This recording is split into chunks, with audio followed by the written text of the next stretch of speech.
Good evening, everyone, and welcome to another round of sound. This is the #1 Cochran Sports Showdown. I'm Bob Pompeani. Thank you for joining us tonight. We have a lot to get into. We have the Pitt Panthers. Are they going to get in? What do they have to do in the ACC tournament? Penn State won today. West Virginia, who's better? Who deserves better fate? We'll get into all of that. We'll also talk about Omar Khan, the new Steelers GM, first week on the job at the Combine, what he had to say. But the #1 topic tonight on the #1 Cochran Sports Showdown will be the Penguins at the trade deadline. And here to discuss is your panel. Stark Raven is here. Joe Starkey from 93.7 The Fan and the Post-Gazette.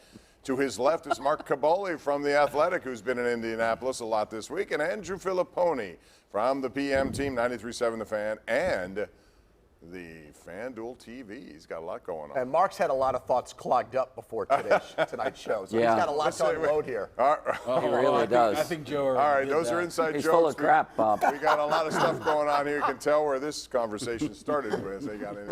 So let's get right into it. And since we're talking about that, a little BS here about the Penguins. Joe, I want to get your take on, it seems to me there's a little divide between Mike Sullivan and Ron Hextall. Did Hextall fail his coach at the trade deadline? Did he fail his coach? I haven't heard it phrased like that. I don't think he failed his coach. No, he brought his coach some versatility. He brought him some depth and maybe some points, some scoring. But that falls under versatility. Did he fail in general? I don't know what was on the table. To me, this team is way more about moves that were made in the offseason and whether those guys are going to come through. Like Petrie, for example, their second highest paid player than what they did or didn't do at the deadline. Was JT Miller out there? I don't know. Was he? Cochran was, and Mike Sullivan seemed to want him. He ended up in Ottawa for less than what people thought. Does Cochran put them over? I don't think their defense is that bad right now. No, but I'd rather have a 24-year-old defenseman for next year who makes $4 million, who plays 20-plus minutes a night and had 27 points, than a 5'11" forward who makes $5 million a year. For the next 2 years. For the next 2 years. That's right. That pretty much says Jason Zucker goodbye, right? Yeah, I think so. That? Probably. Plus others. Well, let's see what they do in this offseason. Mark, what did you think about the trade deadline? Yeah, you know, it's a tough situation for Hextall and Sully. You know darn well that those two aren't on the same page. And I think you have to be on the same page to be able to be successful GM and head coach, and just how they talk and how they interact. You could tell that they are not. Obviously, the coach is going to want more than what the GM gives you, but the GM has to be a little bit smart about this.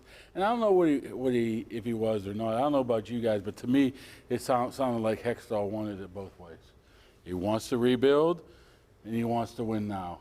And you can't do that. Thus not you have to giving up pick his one or #1 the pick. other, right? Right.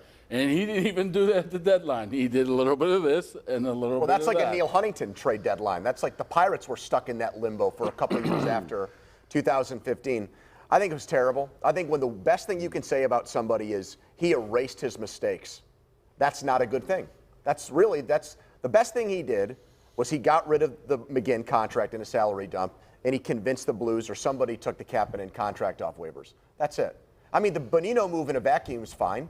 I like him. The guy broke his leg for the Penguins to win a Stanley Cup. He was part of one of the great lines, and he did. That's a true story. I know he did. I was there. Yeah, but I mean, that on its own does not take a team that at best is 7th, if you're ranking teams in the Eastern Conference. When every team in the Eastern Conference got better. Cochran would have? You're saying Cochran puts them over the top? Cochran made Ottawa better. Every team in their metropolitan division I can't get my names right. At Joe, the trade deadline. Don't you disagree with that? Who's Jeff? Wait a minute. I've lost my mind. Answer the question. What? The question is, didn't every other team above them get better at the trade deadline? I don't know. Did they? Did the Rangers get better? Yeah, we'll I think see. so. We'll see about whether the Rangers got better. Well, at least on paper they did. Joe, Rangers need to prevent goals, not bring in 34-year-old guys who can't really score them anymore. Patrick Kane has 6 more goals than Bonino. That's true. He's not had a big year. They better watch if they can prevent goals. Joe, Tarasenko, my God. Their last 49 draft picks are either not on their team or not in the NHL.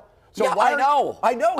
So my point is, if you could trade a first-round pick for a 24-year-old defenseman who's a really good player, why would you not do that? How do you know that they could have made that trade? Because he was available and he ended up getting sent to Ottawa. For a lot of teams, right? So the Penguins would have been the team to make the deal. Well, no. I don't know. Have we heard a lot of buzz about that? I don't know. You're right. Sometimes we don't know these things. We don't know what was offered. JT Miller, that conversation came up. I heard from some people say that was never a realistic possibility. I'm okay with their defense right now. In fact, I'm good with it. Okay. Especially Can you when win a Stanley Cup with it? Who's Chychrun better than right now? Is he better than Petrie? Yes. I don't think so. When he's Does on he the score 2 goals on Vasilevsky like the ones Petrie scored? Has he taken a team to the Stanley Cup final No. like Petrie did 2 years ago? No. Whenever that was? I mean, I think he's better.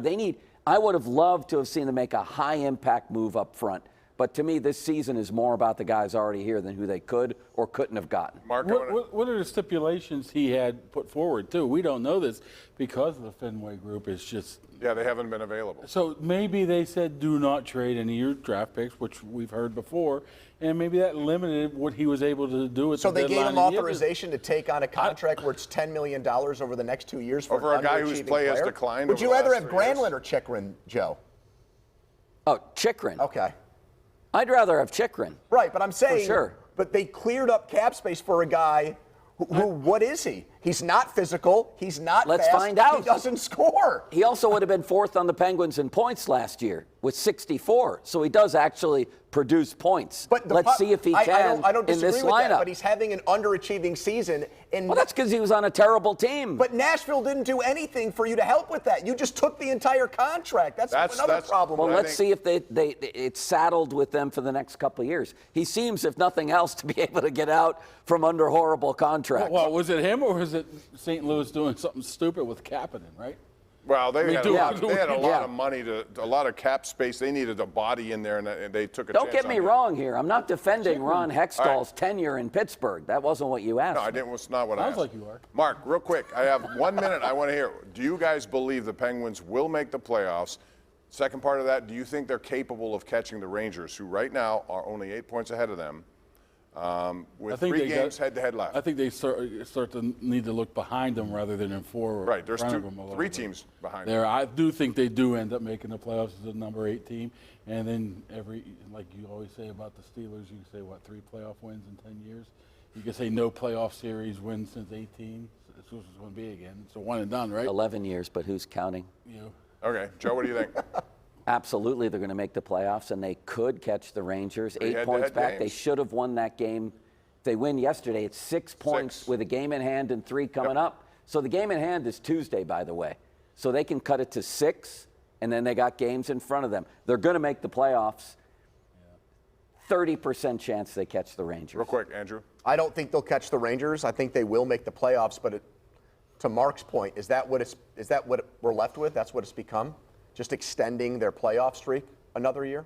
Well, once you get in, you know, and you got the President's Trophy team, Boston, and they never seem to do well when they get in the playoffs. And when's the last time a President's Trophy team? Blackhawks. 13, 14? Yep, 13. Wow. See, that's what I mean. You never know. It should be Heck, did you fascinating. know that? We're going to take a break, and when we come back, we're going to talk about the other hot topic, and that would be the NCAA tournament, local teams involved. Does Pitt get in? Does Penn State, West Virginia? All next.